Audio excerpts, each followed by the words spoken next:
Hello everyone, this is the video recording for Tuesday's session on Chapter 9.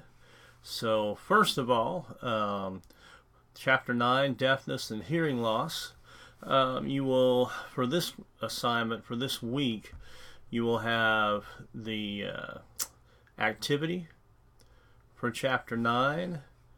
You will have PowerPoint slides to watch, pre-quiz by Tuesday, so make sure that if you're watching this Tuesday, you need to get your pre-quiz done after you watch this video.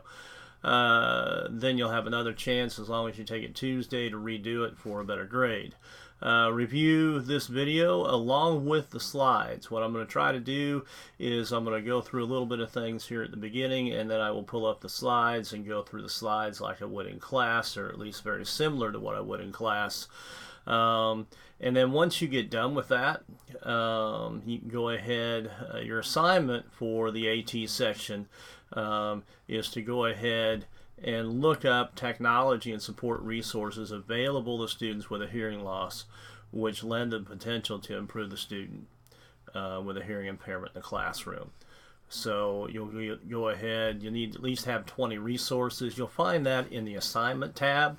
So if you click assignments, and I'm doing it right now, then you'll go ahead and go to strategies, and then you will go ahead and go to assistive tech resources is where you'll go for that one. And it lists it there, lists 20 assistive tech and support resources. And then this will be due Sunday night along with the other assignments. So let me go ahead and change that. Hope everybody is having a good Sunday. That's when I'm doing this so that I can make sure and have it completed. So we'll go ahead and do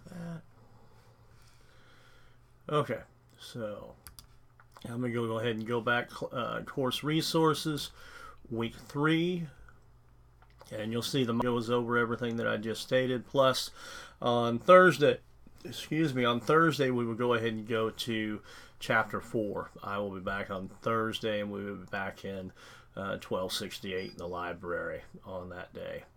So you'll see PowerPoint 9, the regular introduction, strategies for students with hearing impairment. You will see that there. And what you need to find are technology and support resources available. So you'll go ahead and do that. So anyway, let me go ahead and get to my notes on Chapter 9, and we'll go through that real quick. Chapter 9 on deafness and hearing loss. First of all, I want you to go ahead and watch the YouTube, Family Torn Between Deaf and the Hearing Worlds. Many times I've found that as students watch this video, they have a different perspective of deafness and hearing loss. So make sure you watch it before you go any further in this chapter. It'll definitely get your mind set in the right direction, and you'll have some questions, I'm sure, when I come Thursday. Chapter objectives.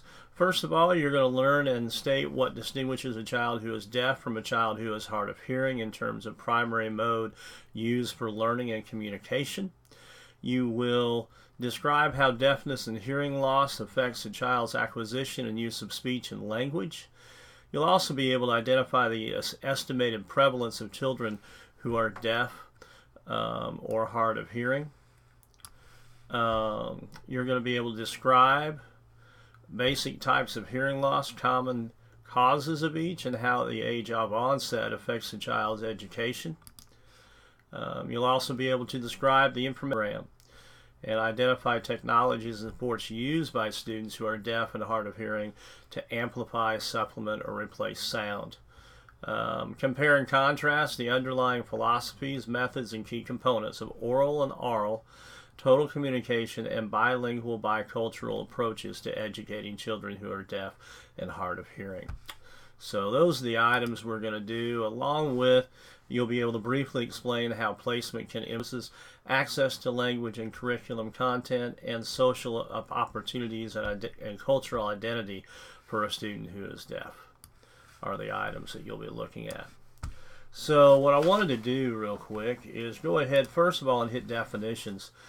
Deafness is a hearing loss that is so severe the child has difficulty processing that linguistic information through hearing with or without amplification that adversely affects educational performance. Hearing loss means a loss in hearing that adversely affects educational performance, but that is not included under definition of deafness. So it's a little bit different, and I'm going to explain that here in a little bit. What you're talking about with deaf is those students use vision as a primary sensory mode. So they cannot hear enough to be able to distinguish what they're looking at or hearing. So they are going to actually be using their vision as their primary source of communication and for learning.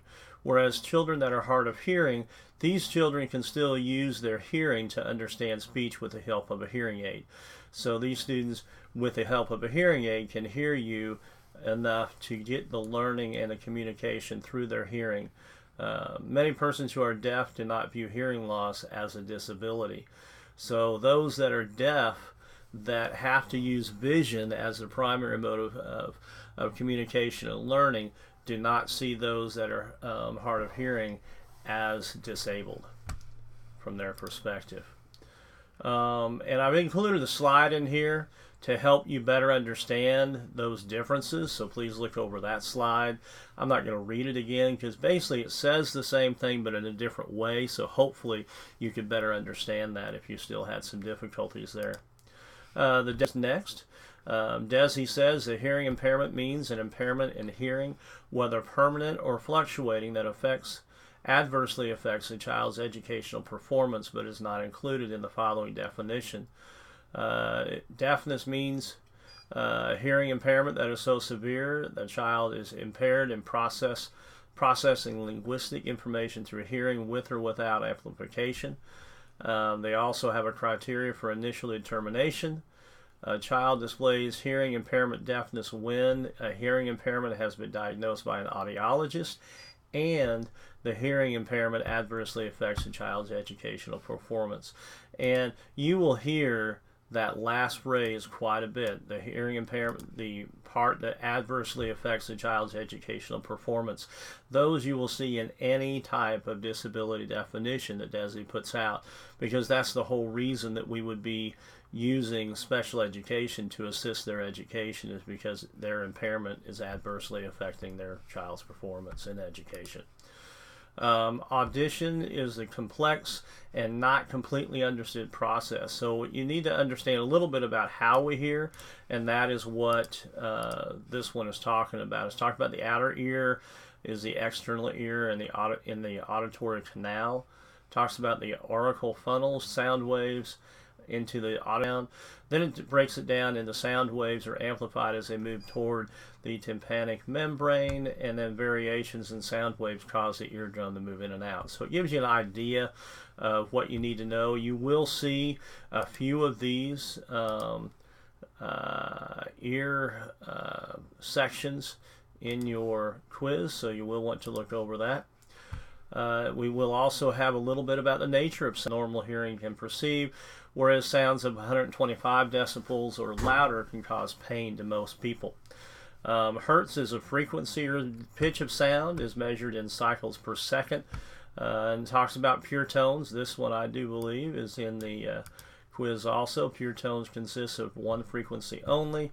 The frequency a little bit. I would make sure and read the featured teacher part about Jessica Stoltz. That would give you some ideas about her, the process in teaching. On 293, 292 has a little bit about definitions, so that's where you would find that. 293, it does talk a little bit about hearing loss too great. It talks about residual hearing in this section. These also because that's basically what, although most deaf people perceive some sounds through residual hearing, they use vision. So they still have some hearing, but again, it's not good enough for them to really communicate with that. The bottom of 293 talks about the ear and the nature of sound on that one there. The next part we want to go to is characteristics. And you will see parts of this on the quiz, of course, because it's talking about characteristics. Students who receive special education because of hearing loss are a heterogeneous group. Levels of functioning are influenced by the type and degree of hearing loss, the age of onset, and the attitudes of the child's family. As you, by now, hopefully should have watched the video, it will give you some idea of what that's talking about. Opportunities to share, to acquire that first language, and then the presence or absence of other disabilities. Generalizations about how deaf people are supposed to act and feel need to be viewed with extreme caution. They're going to act and feel a little different than what some of the other population might do. Under characteristics, basically it's the same thing. There's the English literacy, academic achievement. I do want to talk about that later on down here too. But I do want to say that generally speaking, those students with a hearing loss or that can't hear, they do have smaller vocabularies than those with their age level peers. They learn concrete words more easily than abstract words, have a difficulty with function words, and omit endings or words. I'm having lots of trouble talking today. Have difficulty differentiating. Let's see here. The gap in achievement between children with normal hearing and those with hearing loss usually widens as they get older. Problems attributable to inadequate development of a first language and the mismatch between the demand to communicate in English have a big part to play in that academic achievement. Another part, when it talks about social functioning, behavioral difficulties in school and social situations more likely in children with hearing loss than those with normal hearing. It also mentioned poor readers were more likely to exhibit problem behavior in school, according to one of the studies. One in here, I'd have a question, and in class I would have normally asked you about this time. I went ahead and included that slide in here as far as just how might deafness affect a child's acquisition and use of speech and language, overall academic achievement and social functioning. So I added a little bit more in there. And then I also asked a question about, is it nature that attaches in, or is it learning, or is it society? And I've got the question to that, and normally I ask that in class, so you all can definitely want to look over that question. Prevalence talks about that a little bit. I want to go back to the book. The problems of deaf students often experience in education and adjustment are largely attributable to inadequate development. We talked about that. So as far as that's concerned, that's one of the reasons why I was just going to cover it in a partial part on Tuesday night on this one here. It's got a little bit more percentages in there. I'll let you look over that. Then I have another question that I normally ask in class about the prevalence of hearing loss. So I put that in there. I just actually read the answer to that.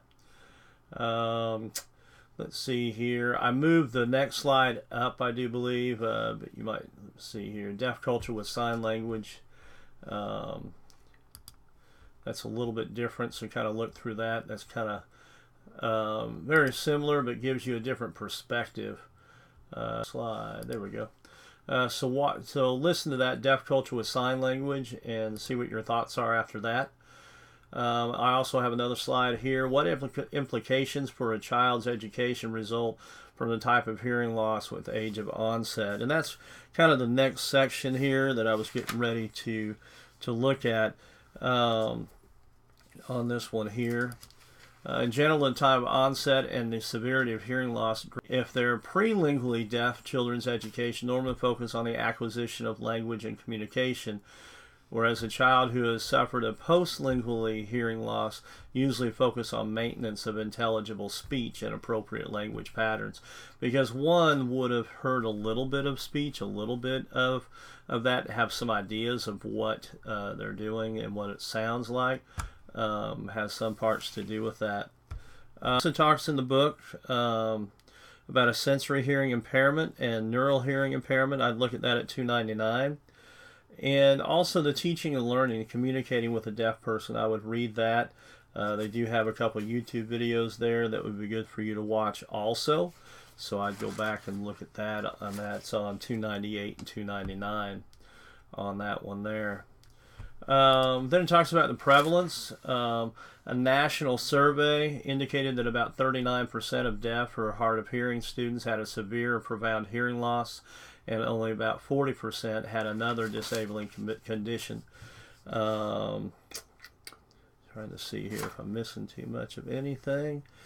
It does mention some of the genetic factors involved and some of the causes of congenital hearing loss. I'd look at that at 300 and 301, specifically looking under Meniere's disease. Exposure there at the bottom of 301. It talks about sources of noise that can cause NIHL include motorcycles, jet aircraft, target shooting, leaf blowers, and amplified music. All of these emit sounds from 120 decibels to 150 decibels on that one there. Then it talks about identification and assessment on that one there. Let's see.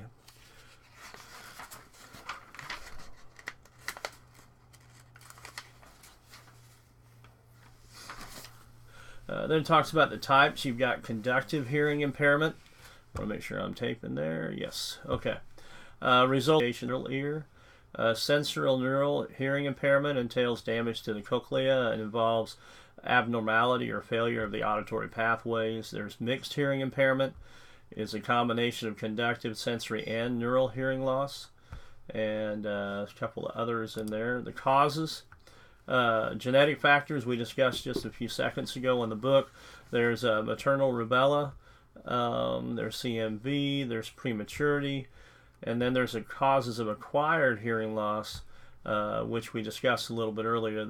They mention here meningitis, the Meniere's disease, noise exposure, along with that also. Identification and assessment. This is where we talk about pure tone audiometry, speech reception test, and then it mentions alternative audiometric techniques. You at least want to go over and see what those are all about.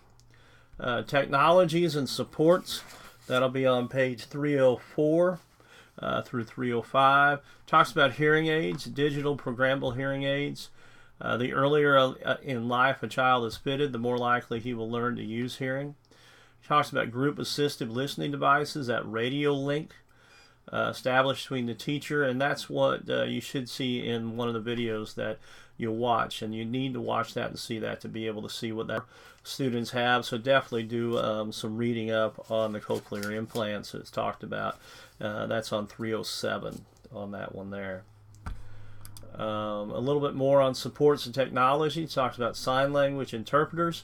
I know I had one in a class 2 or 3 years ago, and some of the things that I'll say real quickly that I learned through that is, number one, I always tried to make sure I talked to both to see what sections maybe they had some difficulty with.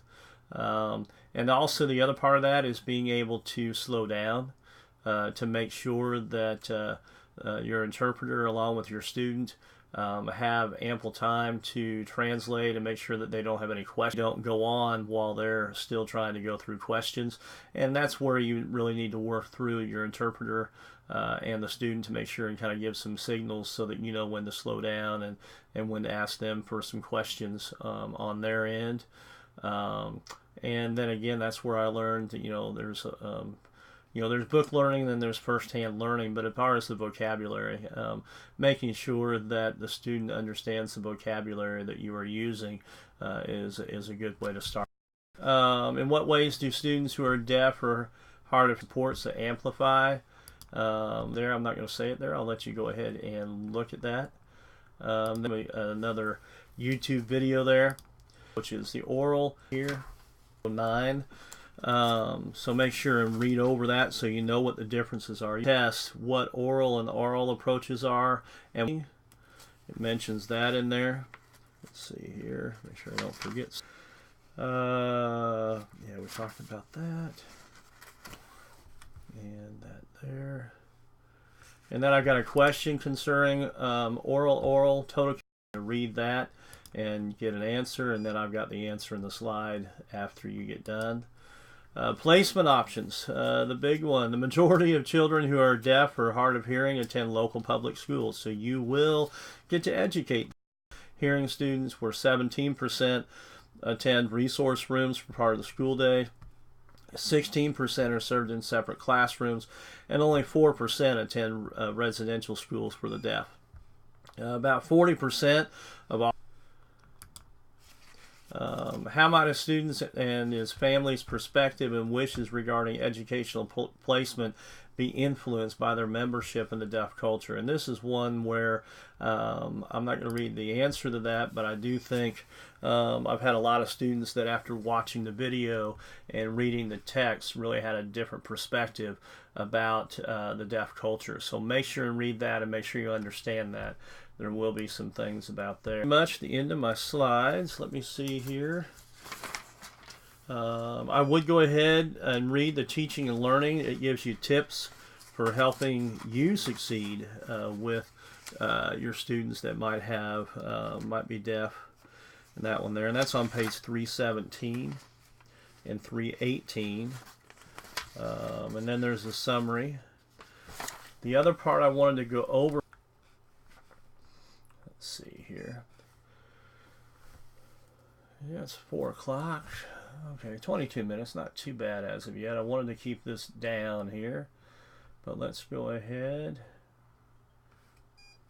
Yeah, chapter 9 discussion is one related to the deaf culture in a radio program. You'll visit National Public Radio. You'll listen to the story and read the story, then come back here and give your 2 cents worth. Also, please read the other posts and respond respectfully to at least one point of view in which you disagree. And this is kind of the critical piece. I've had people read this real quick and then they respond to somebody they agreed with. But you need to respond to someone you disagree with. And then I try to look at that by Wednesday night. You should be posting this Tuesday or Wednesday. Make sure and look at the rubric for the discussion boards. I like for you to post at least the one that we do on Tuesday by Wednesday or Thursday, so that we get some posts going, so that students can come back and not have to wait until Saturday or Sunday to start reposting, so they can kind of get this part done so that they can then Thursday be ready to go for the next discussion board. And then chapter 4 discussion board, we'll talk about go through that and get that done also. It's also about chapter 4 is about the R word, so there's a couple things to read and it's a little bit more lengthy there, so try to get that read and posted by Thursday also. Anyway, if you have questions, please email me. I'm going to try to get this posted tonight yet. Sometimes YouTube takes a little longer to get everything posted, but I'll be ready to watch it on Tuesday afternoon and evening. Anyway, you all have fun. Reminder, Tuesday we are not going to meet there. You can watch everything, do everything from home, and then I will see you Thursday at the library again in 1268. We'll see you later. Bye-bye.